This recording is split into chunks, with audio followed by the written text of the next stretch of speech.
All right, guys, on this episode, we're going to be talking about what are the biggest mistakes of entrepreneurs. In my opinion, this is my favorite. Reason being, entrepreneurs make a lot of mistakes. I'm an entrepreneur. I've made a lot of mistakes, and so have many people been around me and also around other people, right? So you're going to make mistakes. Come into this understanding that you're going to make mistakes. Fail fast, learn quick, right? That's my motto. So in looking at this, what are some of the mistakes? What are the common pitfalls that entrepreneurs are going to be making?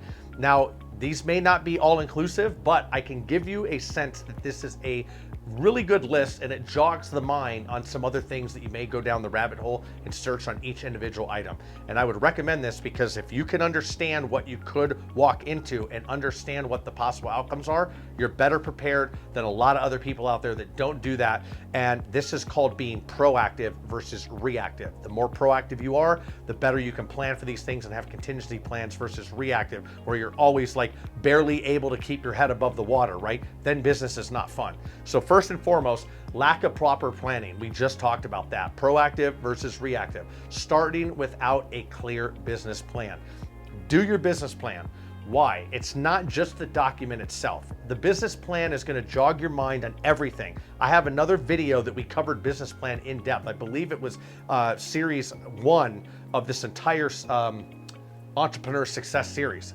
If not, it's on the channel here. Go look at it. It's valuable. And the reason being is this will get you to do your due diligence on all of your stuff, because you have to do due diligence to know your market, to know your problem, to know your business, to know your costs, to know everything.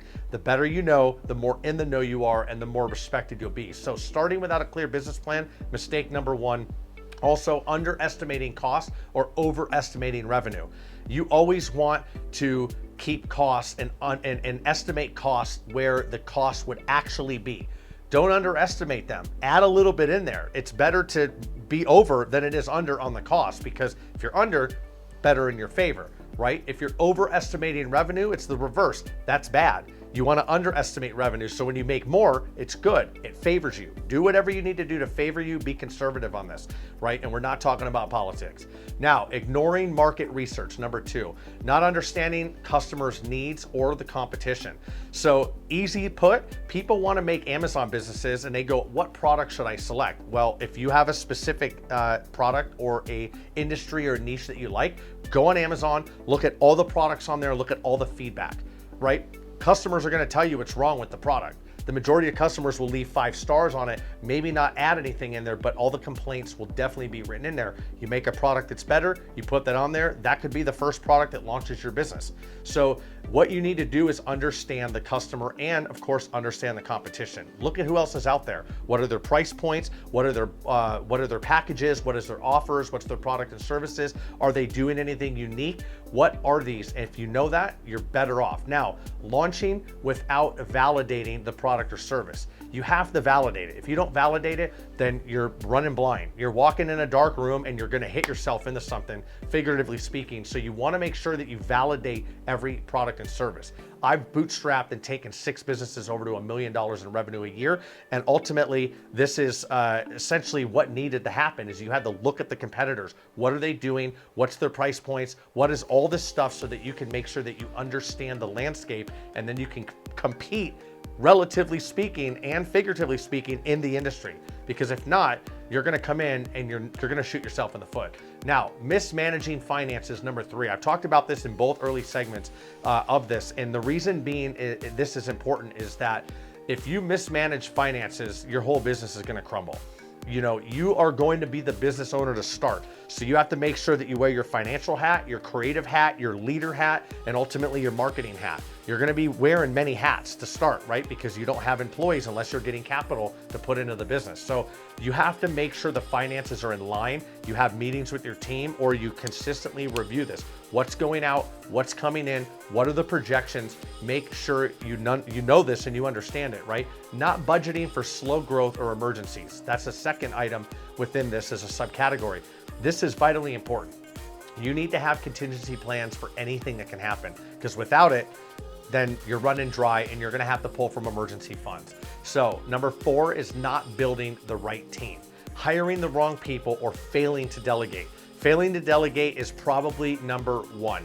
because I'm stuck in that as well, and I've struggled with that with many businesses. You think you can do it all, or you think that, hey, I can just easily do this because I would have to train somebody, teach them how to do it. It would take more time and more effort. Well, guess what? If you're gonna be doing something more than 4 or 5 times, then yes, train somebody else, get it off your plate. Starts with a VA. You can outsource VAs. We actually have an entire program on outsourcing VAs and virtually scaling your business. chriscraze.com. If you go to the offers tab or the programs, we have it right there. We even come in, we can consult with you and say, here's the VAs that you would need, here's the estimated cost that you would have, all of that. So you need to have the right people to help you. So delegate. Now, number 5 is trying to do everything alone. We just talked about that. Failing to outsource or seek advice from mentors. In this virtual scaling accelerator that we have, we talk to you about where to find your legal team, where to find some of the core people that you need. I run businesses that ultimately we have engineers, architects, lawyers, and we have people of prestige titles here. And ultimately, I'm paying a very low rate. And people think that I have a plethora of companies behind me when really I do, but I'm paying minimal rates for these. Most of them in the US, some of them outside of the US, and ultimately they have great skills that would be worth over $150 to $500 per hour. I can tell you I'm not paying that. If you want more information, I'll put a link in the description. Other than that, you need to make sure that you outsource and you build the right team from the ground up. Start with 1, start with 2, get things off your plate, delegate, right? Now, number 6 is gonna be neglecting marketing. Marketing is the vital asset in your business. If you have a product or a service, nobody knows about it. Nobody knows that you exist, so you need to put it in front of them. And you have to understand that there's many levels of marketing, there's many types of marketing. I could do an entire video just on this. Content, ads, all push marketing, pull marketing, email marketing. I mean, the list goes on and on, right? And so ultimately, don't get stuck in just running ads. You want to do content, but you want to run ads. You need to get your product in front of somebody, but you need to make sure that you're not overspending and forcing this on the market. The market will tell you if they want the product. If you try to force the product on a market, not going to work. Mass desire of the entire market, you can never pay to get the mass desire to change. Cigarette companies have paid billions to try to do this, and they failed. I can tell you that right now. It's all based on the psychology of humans. The more you know about that, the more you know about marketing, the better off you will be. Now, not investing in branding or online presence. This is crucial. This is exactly what I just talked about. You want your brand to stay. You want to build a brand. And I talked about this on earlier videos. If you think of this, you have your product and service, that's why you want to start the business, right? But if you think about your business as, I am a marketing agency or a content agency first, and I just so happen to have X, Y, or Z product, you'll be better off because you'll be in the mindset of a marketing agency that publishes content online. Content, videos, all the socials, websites, all of this. We have an entire other program based, it's called the Veteran System. You take simple videos and turn those into an entire syndicated set of content, and you have a lot of exposure online. You build your brand very, very fast. This is what you want to think of, because if you're telling your story, if you're bringing people along for the story with your products and your brand, they are in with you and they will trust you. They'll know you, they'll like you, and they'll trust you, and you'll have higher conversions and larger average cart value rates, right? Average close rates, whatever you want to call those. Now, that was number 6, is don't neglect marketing. Resistance to change. Over and over again, I see entrepreneurs or business owners that are stuck in their ways. They don't want a consultant to come in and tell them to do it different. You know what? Sometimes it takes a pair of outside eyes to understand exactly what's going on from a different perspective. We talk about this Zoom 50,000 foot out view, you know, a 50,000 foot view, or in granular, micro, macro, all these terms are there. It's actual and it makes sense. Sometimes you need a different perspective, completely new to this. If you watch The Profit with Marcus Lemonis, you can see this almost in many of the episodes, almost all the episodes, people are resistant to change. If you do not change with yourself to accept new ideas and modify the business, and if you don't change with the time, then you're gonna be stagnant. The market itself is a living being thing. Think of the ocean where everything moves, everything's fluid. A body of water is fluid. That's your market.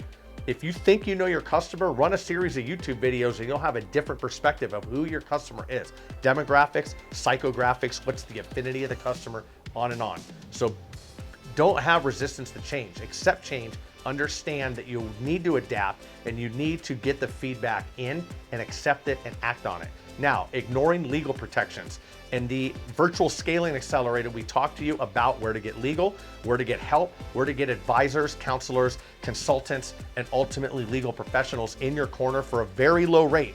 Most of these people charge per half an hour or hour, and it's beneficial to have one. How to write certain contracts online and then just have them review them, right? Just have the legal professionals review them. I got NFL contract attorneys that are charging me like $120 an hour, and they're bringing the power of some of these other bigger companies behind them, ultimately in their experience with their professional credibility behind it. And a lot of them have certifications in certain areas that you wouldn't even understand.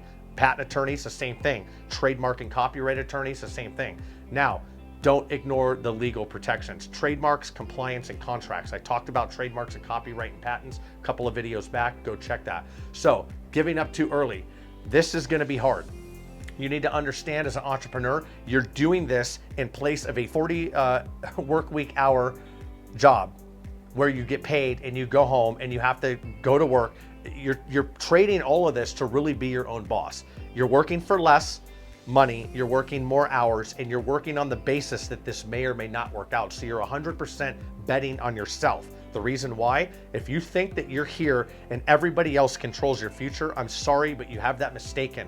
You control your future because you're the one selecting what partners, what subcontractors, and what businesses to assist you and be in your back corner, your legal representation, all of your subcontractors, your assistants, everybody, you're the one making those decisions. And so you're the one that harnesses whether your future is actually going to be valuable and whether you're going to succeed or not. So if you bet on yourself, if you're open to change, if you're open to learning, this is going to suit you well. Now, real world lessons, I share real world lessons on these videos, and that's why I do that. And there's many other ones. If you have other questions, put those below, but look some up. See interviews, go on and look at interviews. Diary of a CEO, Cody Sanchez. I mean, there's other people out there that are doing videos, you know, Impact Theory, all of them. There's so many interviews online now that you can go on and you can either read books or look at interviews and see where people failed. If you look at the failures, you know exactly what not to do. The next one we have coming up, we're going to be talking about something great and you're going to want to see it. So I'll see you on the next one.